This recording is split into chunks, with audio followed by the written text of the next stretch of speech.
La France généralise le recours au pass sanitaire. Il sera donc désormais, on en parlait hier, vous le savez, de demander ce pass aux clients des bars et des restaurants. Ce sera pour le mois d'août. Il sera aussi d'application, toujours en France, dès le 21 juillet pour les lieux culturels de plus de 50 personnes. Ça va donc concerner les salles de concert, les théâtres, les cinémas. Chez nous, il avait été initialement décidé d'autoriser des événements pouvant accueillir jusqu'à 5000 personnes à partir du 1er août.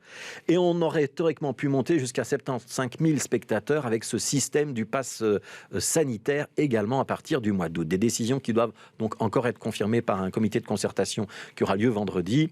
On va s'intéresser, bonjour Marine Guillet, avec vous à ce qu'en pensent les organisateurs de concerts et voir comment ils se préparent et retiennent un peu leur souffle.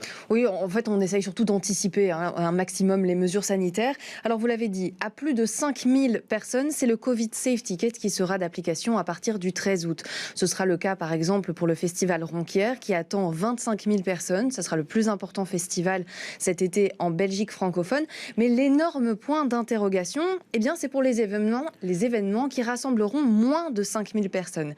Élément de réponse avec Didier Gosset de la Fédération des festivals de musique Wallonie-Bruxelles.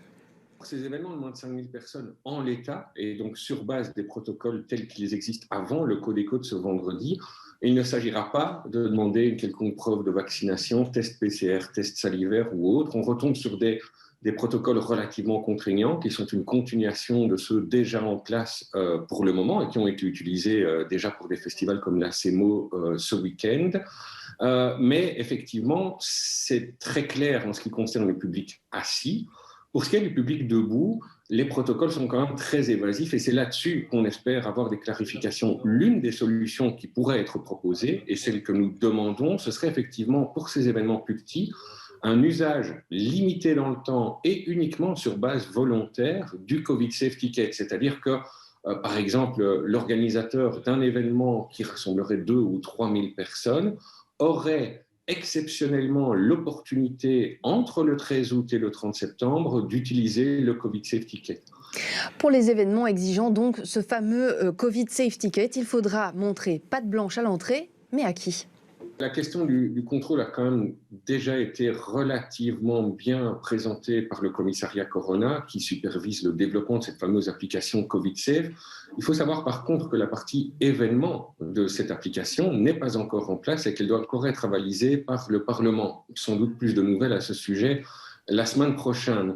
On sait très bien qui pourra contrôler. Il suffira d'inscrire des bénévoles, des sociétés de sécurité ou d'autres personnes en charge du contrôle préalablement à l'événement auprès du commissariat Corona.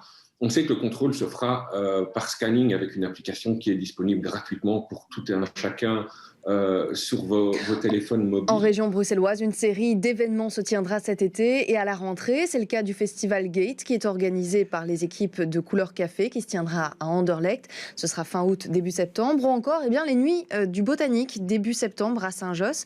Mais ces événements accueilleront moins de 5000 personnes. Pas de Covid Safe Ticket à présenter donc. Ne serait-ce pas pourtant plus simple pour les organisateurs ? C'est en tout cas l'avis de Paul-Henri Waters, il est le directeur du Botanique. Nous sommes favorables évidemment à l'accès via le Covid Safe Ticket, simplement parce que ça permet un festival normal et surtout que ça permet aussi aux gens qui viennent au festival, parce qu'il faut penser à ça aussi, les gens qui vont venir se disent, je serai dans un contexte où je redouterai moins d'entrer chez moi avec une contamination. Et donc, ça me paraît assez logique que cette modalité pour des événements qui dépassent un certain nombre de personnes, moi je dirais au-delà de 500 personnes quand même, il n'y a pas tous les jours dans tout le village des événements de 500 personnes. Au-delà de 500 personnes, ça veut dire que l'organisateur qui prend ça en charge, surtout s'il a une histoire, s'il est connu, s'il est reconnu, ça va se gérer de manière sérieuse. Et à ce moment-là, on rassemble vraiment, me semble-t-il, les conditions d'un retour à une espèce de normalité. J'espère évidemment que la plupart des personnes seront en mesure de pouvoir répondre à ces conditions, en tout cas en septembre. C'est peut-être moins le cas au mois d'août, mais en septembre, quand même, on devrait avoir un taux de vaccination important. Des exigences.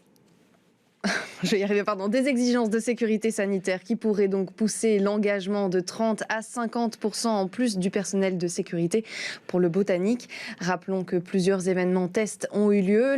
Le dernier en date à la Madeleine, sans qu'aucun cas positif de Covid soit détecté. Tout le secteur culturel attend donc le comité de concertation de ce vendredi. Le ministre de la Santé, Frank Vanenbroek, s'est dit favorable à l'extension de l'utilisation de ce Covid Safe Ticket aux plus petits événements culturels. Mais cette opinion ne fait pas l'unanimité, notamment dans les rangs des libéraux. Les discussions risquent donc d'être une fois de plus mouvementées à la table du Codeco. Voilà, le comité de concertation qui se réunit vendredi et dont on vous parlera dans le journal, théoriquement, de vendredi soir sur l'antenne de BX1. C'était Marine Guillet.